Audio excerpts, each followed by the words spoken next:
C'est le retour de la compétition, les amis, retour de la compétition, et retour du football déjà, et retour de la compétition pour Manchester United. Manchester United qui commence l'année par une victoire, 2-0 contre Wigan Athletic, mais une victoire qui a un petit goût amer pour moi. Mais tout d'abord, merci à tous ceux qui prennent le temps de regarder mes vidéos, tous ceux qui prennent le temps de s'abonner. Vraiment, merci beaucoup, vous êtes les meilleurs. Continuez à vous abonner, continuez à partager les vidéos autour de vous. Ici, c'est la chaîne, c'est le Moncunier. On parle que de Manchester United ici. Donc, merci vraiment à tous ceux qui prennent qui prennent le temps, pardon, de liker, de s'abonner, d'activer la cloche de notification, de regarder toutes mes vidéos, les amis. Merci beaucoup.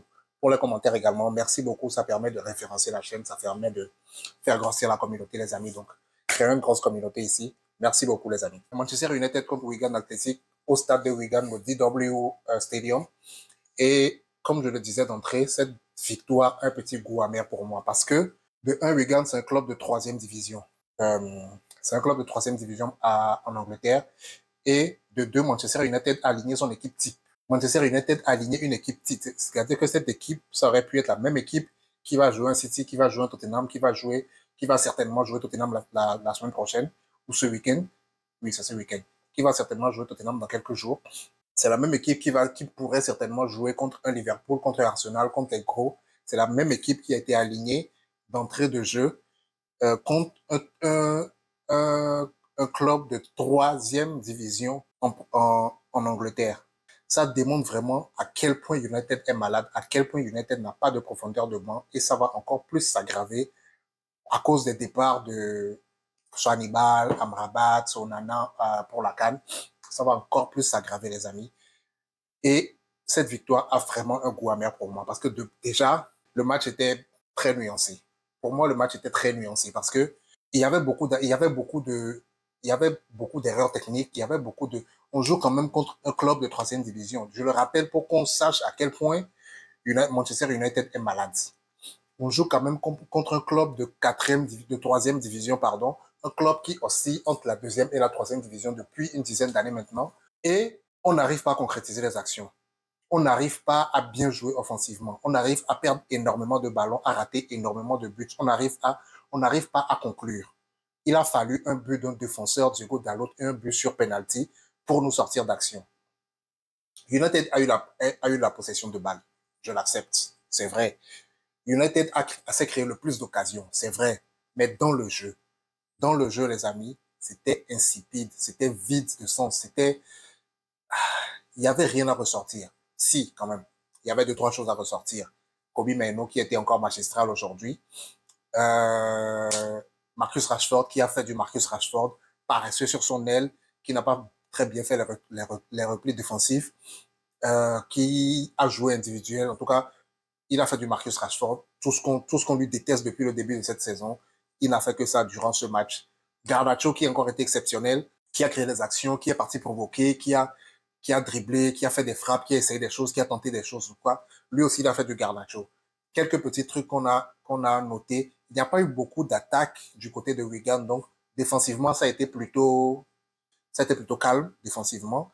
Et il y a eu plusieurs fois où les défenseurs sont même montés. Ils sont montés énormément en milieu de terrain. Plusieurs fois que Bruno Fernandes a été obligé de descendre vraiment en défense ou en milieu de terrain pour récupérer le ballon, pour combiner avec les joueurs. Donc, il y a eu pas mal de choses, très peu de choses, pardon, positives à relever dans ce match, à part la victoire et puis tout ce que je viens de citer, mais pas mal de choses qui sont assez ternes. Je ne dirais pas négatif, mais ternes. Il n'y a pas eu de flamboyant. Sachant le niveau de l'équipe contre laquelle on jouait, il n'y a pas eu d'étincelle. Il n'y a pas eu de waouh. C'est-à-dire qu'il n'y a pas, quand je vois les coupes dans d'autres pays, par exemple en France ou je sais pas, même en Angleterre où certaines équipes gagnent 9-0 contre des clubs de division inférieure, certaines équipes gagnent 12-0, en tout cas des scores flamboyants, des scores fleuves où toute l'équipe participe, toute l'équipe marque, tout le monde se fait plaisir et tout. J'ai pas eu cette impression aujourd'hui à Manchester United. Et même plusieurs fois, on s'est fait peur devant les buts d'Onana. Plusieurs fois, on aurait pu prendre 2 buts faciles dans ce match. Si ça avait été les les frappes dévissées de l'attaque de Wigan, les mauvais contrôles, les mauvais dribbles, les mauvaises finitions de cette attaque, facilement on aurait pu prendre 2 buts dans ce match. Ça montre à quel point cette équipe est malade. Ça montre à quel point cette équipe est souffrante. Alors qu'on a aligné une équipe type, je le répète encore les amis, on a aligné une équipe type contre un club de troisième division et on a eu du mal à s'imposer contre ce club. Nos attaquants ont eu du mal à marquer. Il a fallu qu'un défenseur fasse une frappe enroulée pour débloquer la situation pour mettre le premier but. Les amis, ce club est malade. Ce club est profondément malade. Ces joueurs sont malades. Et il faut, je ne sais pas quel médicament, je ne sais pas quel produit, quelle piqûre, quel sérum il faut, mais il faut une guérison très, très rapide. Une guérison très, très rapide, les amis, parce que si on joue comme ça contre une équipe de troisième division, j'ai du mal à voir. Après, peut-être que les joueurs se sont dit que c'est une équipe de troisième division, ils vont pas trop se forcer, ils vont y aller léger, et puis ça va passer, ça devrait passer normalement. Heureusement que ça a passé. Heureusement que ça a passé. J'espère que dans d'autres matchs, on verra des choses qu'on a vues comme contre, par exemple, Chelsea, des choses qu'on a vues contre, par exemple, euh, Liverpool. Je pense que c'est contre Liverpool qu'on a fait match nul. Hein. En tout cas, j'espère qu'on verra de belles choses. Oui, c'est contre Liverpool. Des choses qu'on a vues contre Liverpool, par exemple. J'espère qu'on verra de belles choses. Des choses qu'on a vues contre euh, Newcastle aussi, je pense. En tout cas, il y a eu très très peu de matchs références dans cette saison. Tellement peu que je ne m'en rappelle plus. Tellement peu de matchs références dans cette saison que je m'en rappelle vraiment plus. Donc, je me dis que si je veux prendre le côté positif de la chose, je me dis que peut-être que ces joueurs, ils sont allés de même mort parce qu'ils se sont dit que c'est une équipe de troisième division. Voilà, eux, ils ont aligné une équipe type, c'est pas une équipe B ou une équipe non, c'est une équipe A qu'ils ont alignée d'entrée de jeu. Et il n'y a pas eu de changement jusqu'à la 85e minute, si ma mémoire est bonne. Ils ont aligné une équipe type du gardien jusqu'au 9. Et ils se sont dit que ça devrait passer, ça va passer. Donc, ils ne se sont pas forcés plus que ça. J'espère vraiment que c'est ça et que ce n'est pas le niveau de Manchester United. Mais au vu de tous les matchs précédents que j'ai regardés, de tous les matchs de cette saison que j'ai regardés, j'ai bien peur que ce soit vraiment ça le niveau de Manchester United. J'ai bien peur que ce soit vraiment ce niveau qu'on va continuer à afficher jusqu'à la fin de cette saison. Avec en plus les absents qu'on aura, la tonne de blessés qu'on a, les absents qu'on aura avec la CAN, j'ai bien peur que ça continue à se dégrader de jour en jour, les amis. Et ça, c'est très, très, très mal. C'est très mal pour nous. On a des jours sombres qui arrivent devant nous, les amis. Il faut qu'on s'accroche, il faut qu'on soit tous soudés. Il faut qu'on reste tous ensemble pour passer ces jours sombres, en espérant que on puisse accrocher de bonnes places Champions League pour la saison prochaine, qu'on puisse avoir quelques ajustements au niveau du recrutement pour la saison prochaine et qu'on voit comment la saison prochaine on va l'aborder. Le sort de Ten Hag, il est passé de peu aujourd'hui. Et on a l'impression qu'à chaque match, il y a cette épée de Damoclès sur la tête de Ten Hag. On a l'impression qu'à chaque match, les amis, il y a ce risque que Ten Hag se fasse virer à la fin du match. Et ça doit être très insupportable pour lui aussi.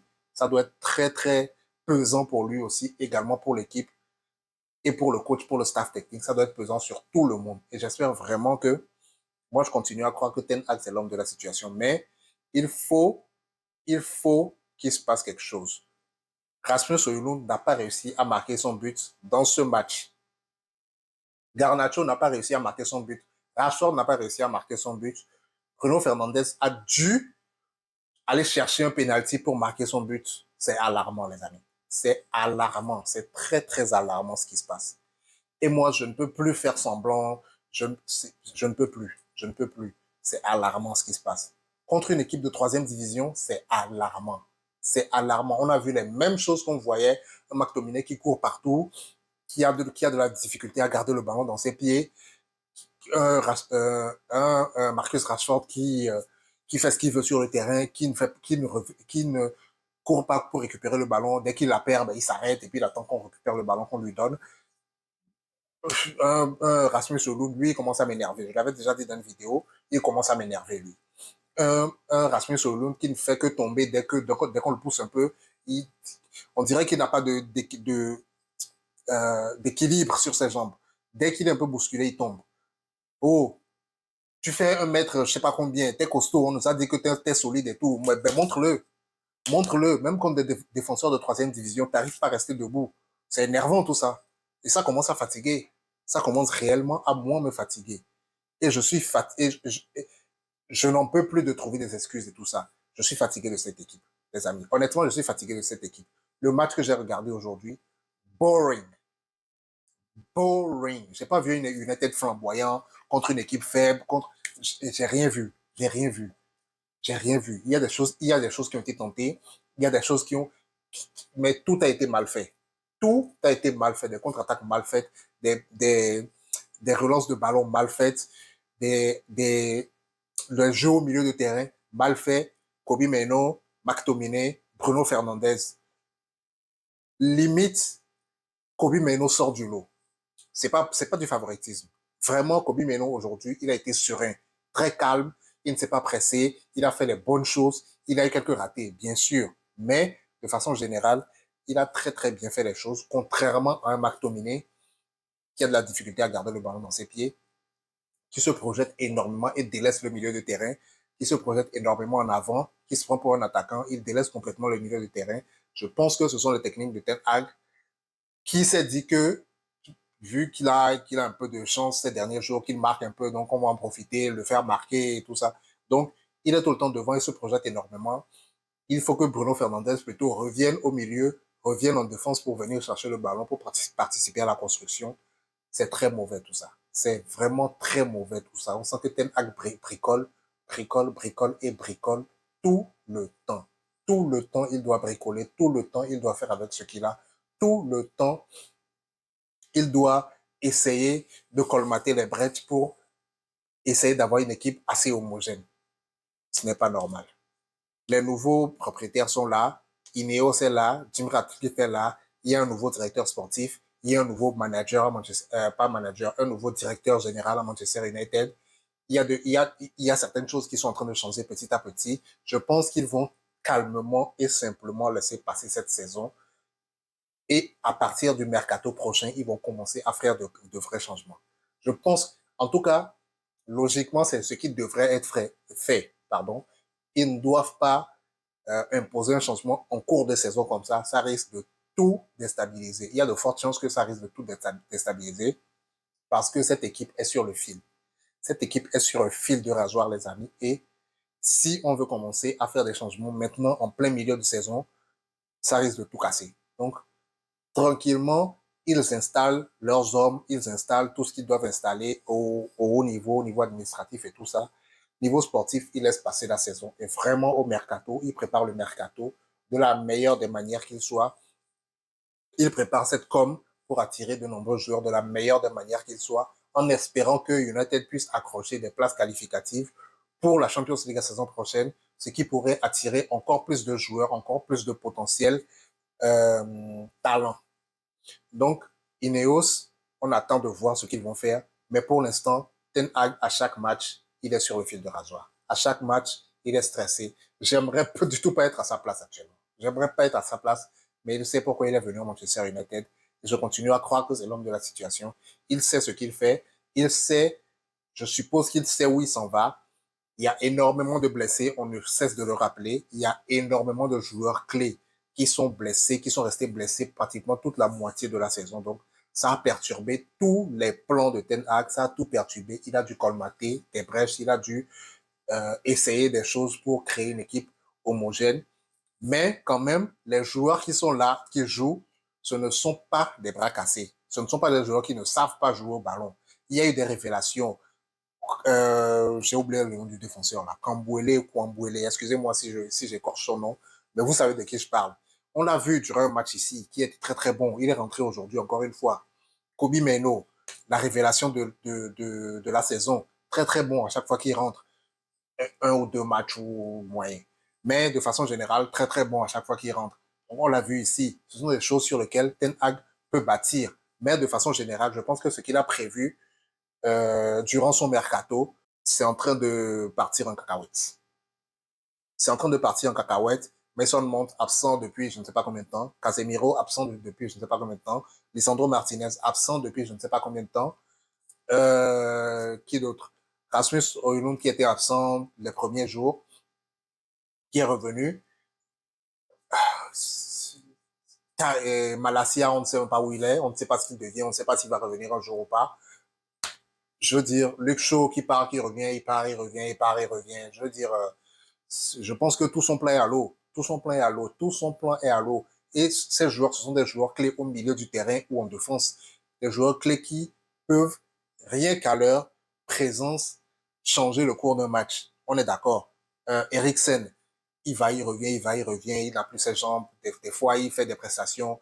Waouh, t'as envie d'applaudir. Et puis des fois, bof, tu sais pas ce qu'il fait sur le terrain. Tu sais pas à quoi il sert. Je pense que c'est aussi par rapport à son positionnement. Mais de façon générale, le plan de Ten Hag est complètement à l'eau. Et je pense que c'est ce qui pourrait sauver sa saison. On se retrouve une prochaine fois pour une prochaine vidéo. On va développer ce sujet en long et en large, les amis, dans la prochaine vidéo. Donc, on se retrouve très, très bientôt, les amis. Prenez soin de vous. Bonne et heureuse année encore une fois. Ciao.